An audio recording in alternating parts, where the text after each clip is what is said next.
A little less on the celebration side locally. The Birmingham Groves actually rolled its run game to a victory over our West Bloomfield Lakers 28-13 on Friday night during week 2 of the 2024 Michigan high school football season.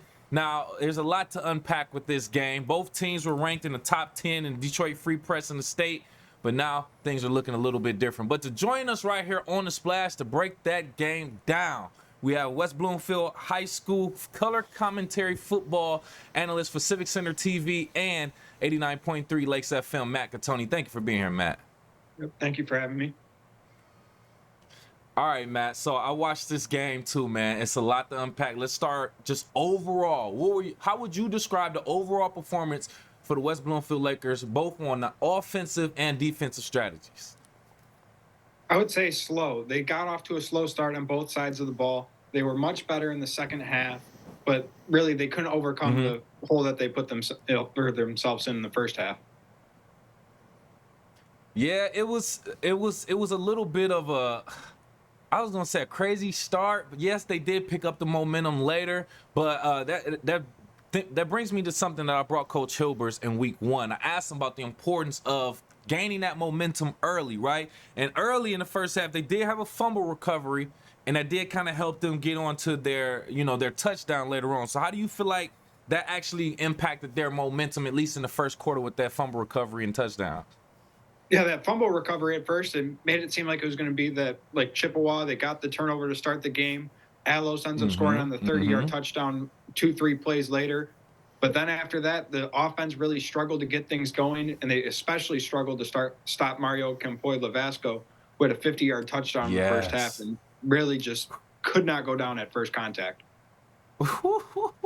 Yeah, hey, Matt, we're going to talk about that in a minute, because that was a run game right there. But join us right here on the Splash, talking about the West Bloomfield High School Lakers football team and their loss against Birmingham Groves. We have Matt Catoni, West Bloomfield football color commentator for Civic Center TV and 89.3 Lakes FM. So that quarterback change West Bloomfield made to Jamal Shakespeare, how do you feel like that actually impacted or changed the momentum, the energy in the second half?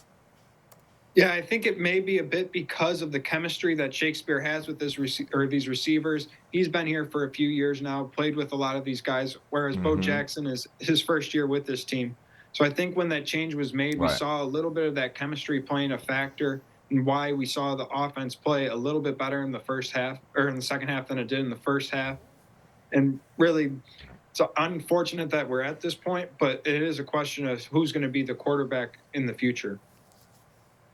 Yeah. I'm pretty sure we heard Coach Hilbert say they'll both get some playing time, they'll both get some action, and this kind of proved it. But yeah, we still need to find out who's going to be that official fit to kind of make everything, come together and, make that chemistry and that synergy kind of work. Now let's go on to the elephant in the room. Mario Campoy-Lavasco, if I'm saying that name right. In your opinion, what made that run game so effective with Mario, especially with him leading the charge? How was it so good in your opinion? Well, it's not just Campoy-Lavasco. They're a talented team up front altogether. They have Avery Gosh, who's going to be a phenomenal player at the next level as well at Michigan, hopefully. Yep. But Campoy-Lavasco was a very physical runner, and he was that's something you can't coach or really teach is effort. And that was the main reason why he was getting a lot of these runs, was that second effort and really just pushing through contact and getting past the second level. Yeah, man, he was a Mack truck on that field, Matt. I looked and said, it's like they're just moving out of the way. I want to give it a little bit credit to their O-line also, because they made the space for him. He was getting straight through there. But, I mean, the rest, it was just him. He kept the momentum, and it was out of there for that, man. So, yeah, I think their running game, they had a few players that were just making some significant plays. Not too many passing plays on their end, not at least deep balls, I'll say, that were successful. But nonetheless, they kept it on the ground, and they kept it moving also. Any standout moments from West Bloomfield's defense, even though, they couldn't stop the run game as much, but any other standout moments from the Lakers defense in this game that were significant to you? I would say that just how they came out in the second half and really stopped the bleeding and gave the team a chance to get back in the game. Only giving up 7 points in that second half was crucial, and it really gave them a chance to be in it up until, about 5-6 minutes in the game. And that's something that is going to be impressive and hold through for the rest of the season, hopefully. Right? No, 100%. There's some work to be done. I think with that blowout win at home, could have been some heads blown up, a little bit of ego, and this kind of brings it down, helps us kind of correct. See, go back to film, find out what we need to correct. You know what I'm saying? But join us right here live on The Splash. West Bloomfield football color commentator for Civic Center TV and 89.3 Lakes FM, Matt Catoni, talking about the West Bloomfield Lakers loss against Birmingham Groves 28-13 on the road. So what do you feel like is the recipe for success, that bounce back comeback to going into week 3, Matt? Well, I think it's going to have to be short-term memory. They're going to have to recognize that Birmingham Groves is obviously one of the most talented teams in the state, and occasionally this is going to happen. Now, coming into next week, they have Rochester Adams, who's coming off of a huge win themselves. Ryland Waters having 3 rushing touchdowns, and they shut out Rochester. So now they're coming in against a hot opponent, whereas, they may have just gotten a wake-up call. So now it's just going to be up to them to be determined and focused and come through and play a detailed game against a well-coached Tony Petrito team. Yeah, no, 100%. So, I mean, they're going against another team that's coming off some great momentum. So, like you said, short-term memory. Hey, that was week 2. Past that, it's over. Clock already ran out. Let's focus on the future. So like I said, go back to the film room, find out what happened, break that down, and make your adjustments accordingly. Just a few more questions, Matt, at your time before we get out of here. I want to, from your professional perspective, I want you to kind of just break down the evaluation performance for Bo Jackson as quarterback before they switched over. How would you rank it? Does it need a lot of fixing from your perspective, please?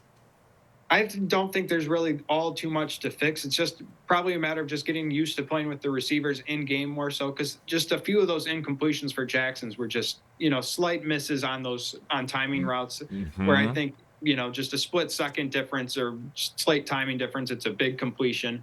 So I think it's one of those things where Jamal Shakespeare is also phenomenal on defense so far to start this year. So do you necessarily want to remove him off the defensive side of the ball and make him the quarterback? Whereas if Bo Jackson gets a little bit more time in, gets a little bit more chemistry in, the offense can start taking a bigger step with him as well, considering that his arm strength and what he can do throwing the ball downfield. Okay, so that's interesting. We talking about energy, chemistry, synergy, things of that nature. In your opinion, do you think we should see more of Bo Jackson on the field to develop that chemistry live in the game, or should we let Shakespeare continuously go and build off what he has with the receivers already? It may kind of have to be the situation where we see the reversal of roles, whereas we've seen Bo Jackson kind of be the lead quarterback in the sense these first few weeks, whereas now you bring in Shakespeare to kind of get the offense off to a good start, and then you bring in Bo Jackson to kind of pick in off of that momentum and kind of build it in chemistry and confidence off of that. Okay. I'm not mad at that. We got to shake something up because, it wasn't a horrible loss, but I see what you're talking about right there, especially with the momentum that we had in the second half. Hey, Matt, I appreciate your time. Just looking ahead, how do you feel like this loss overall will shape the Lakers' season, especially as they face other top-ranked teams? Well, I think the biggest thing is it's not a division loss. Granted, it's an OAA loss, but it's to a team in the white as opposed to the team in the red. So it doesn't necessarily hurt their division chances as long as they handle their business in their own division. I think this kind of serves as more of a wake-up call, or like kind of, slap to the back of the head for the Lakers. And now they're going to be better going forward. And I think, as long as they handle business this week and come out and play a disciplined game, they should be in good position for the rest of the season. Well said. Perfect place to land the plane too, Matt. Thank you again for your time, man. Good luck. Fingers crossed to the Lakers going forward. We will obviously be there and keep that coverage going right here. West Bloomfield football color commentator for Civic Center TV and 89.3 Lakes FM, Matt Catoni. Thank you again, bro.